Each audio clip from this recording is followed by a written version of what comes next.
Assalamualaikum wabarakatuh, kembali lagi kawan di Legenda Catur Dunia. Masih dari European Chess Club Cup 2024 babak 6 kawan. Menyisakan satu babak lagi. Sampai babak ke-6 ini masih Novipor memimpin turnamen ini sejak babak kelima kemarin. Di babak ke-6-nya tim Novipor yang diperkuat oleh Vincent Keymer dan Vidit Santos Gujrati ini bermain imbang melawan timnya Arjun Erigaisi. Di papan 1, papan 2, papan 3, papan 4 beragremis, saling mengalahkan di papan 5 dan papan 6 kawan.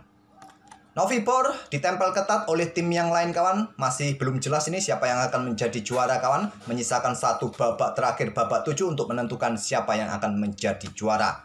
Diikuti Turki Airlines Super Chess Alkaloid, ada Charters Air Chess, ada Tafjun Lupsnya, dan satu tim yang lain Bayegan Pendik Chess Sport Club. Ini diperkuat siapa ya ini? Oh, ada Bu Xiangxi, Mamet Yarob, Anton Korobov, juga pemain-pemain kuat kawan ternyata dari Bayegan Pendik Chess Sport ini. Oke kawan, di babak ke-6 ini tidak banyak game yang bagus untuk bisa kita ulas dari pemain-pemain terkenal.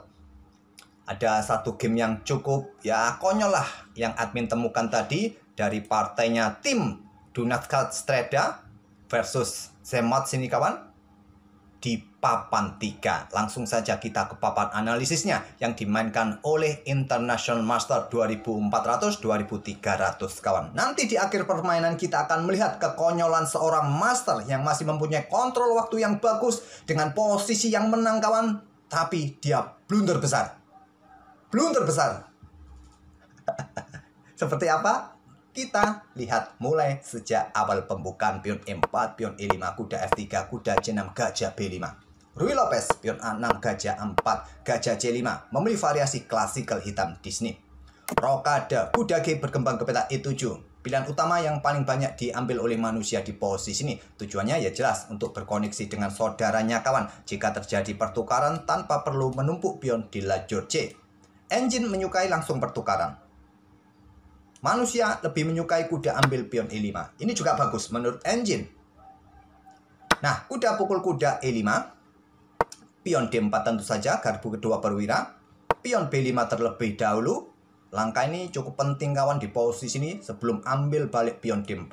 Selain untuk blokade, juga berikan tempat bagi gajah untuk mempercepat aktivitas pengembangan perwira. Dan juga nanti atau di sini hitam sedang menyiapkan jebakan juga bagi gajah terang ini kawan.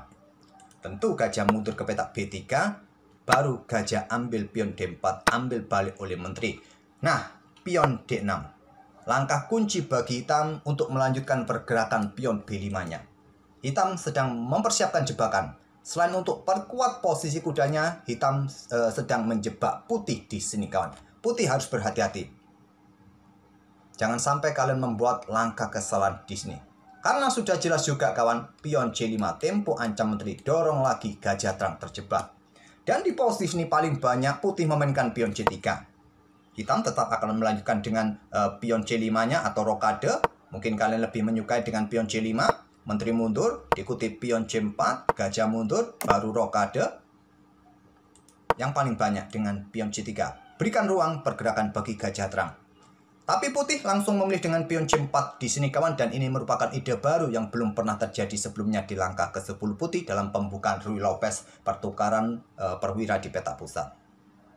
Tetap pion C5, menteri mundur ke C3 untuk backup peta C4-nya.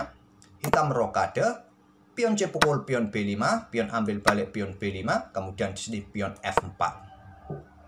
Kuda 5 mundur ke peta C6 di sini, kemudian di sini dorong lagi pion F5, tidak memberikan kesempatan gajah kawan. Kontrol ruang terang. Dorong lagi mungkin untuk merusak atau membuka lajur G nanti ke depan. Nah, kuda D4 serang gajah, gajah tetap dipertahankan mundur ke peta D1. Sekarang pion B4 dan menteri bergeser ke peta G3 diikuti gajah gelap, pion F6, gajah H6 kawan. Benteng F7 untuk perkuat posisi peta G7-nya. Di sini gajah tarik mundur lagi ke peta E3. Ada opsi juga dengan gajah terang mencoba menyerang benteng. Mungkin ada pion G6 di sini. Mungkin kalian buka saja permainan, ambil balik oleh pion H. Kalian tidak bisa langsung ambil pion ini kawan karena kontrol peta E2 kalian hilang. Kena skak garbuan menteri kalian. Jadi mungkin di sini gajah ini akan langsung ditarik mundur peta D1 kembali. Kembali lagi ke permainan aslinya kawan. Jadi memilih gajah mundur ke peta E3. Cukup berbahaya memang posisi kuda. Kemudian ada gajah A6 serang benteng. Stockfish menyarankan benteng digeser ke peta E1 saja untuk memperkuat peta E2 kawan. Ide putih sama juga, untuk memperkuat peta E2 diangkat ke peta F2. Di sini ada pion D5 untuk memecah konsentrasi pion putih ini agar nanti juga mendapatkan posisi bagi kuda ataupun menteri kawan. Ditolak dengan langkah gajah H5 serang benteng. Hitam melanjutkan dengan pion D pukul pion E4 menyerahkan bentengnya. Gajah ambil benteng F7, ambil balik oleh raja terlebih dahulu, jelas karena temponya skak kawan. Nah, di sini kuda ke D2, coba rebut kembali pion dan segera juga aktifkan benteng serta perwira yang lain kawan. Nah, gajah ke peta D3 untuk mempertahankan pion merupakan opsi terkuat menurut engine.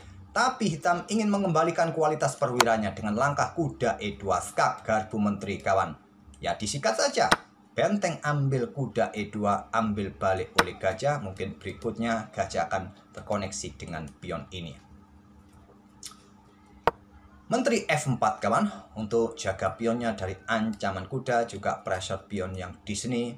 Nah, pion C4 merupakan jawaban yang paling bagus bagi hitam untuk menghindari ancaman dari gajah. Memilih dengan langkah gajah D3. Gajah ambil pion C5. Sepertinya cukup normal ya langkah ini. Ambil pion C5 langsung untuk mendapatkan satu tambahan lagi. Tapi Stockfish menyukai dengan langkah kuda ambil pion E4 terlebih dahulu kawan. Mungkin pion ini kalau didorong maju ya ada skak ya, bisa jadi. Ataupun juga pergerakan gajah ke peta C5 terlebih dahulu untuk ancam pion. Dan seterusnya permainan dirasa level.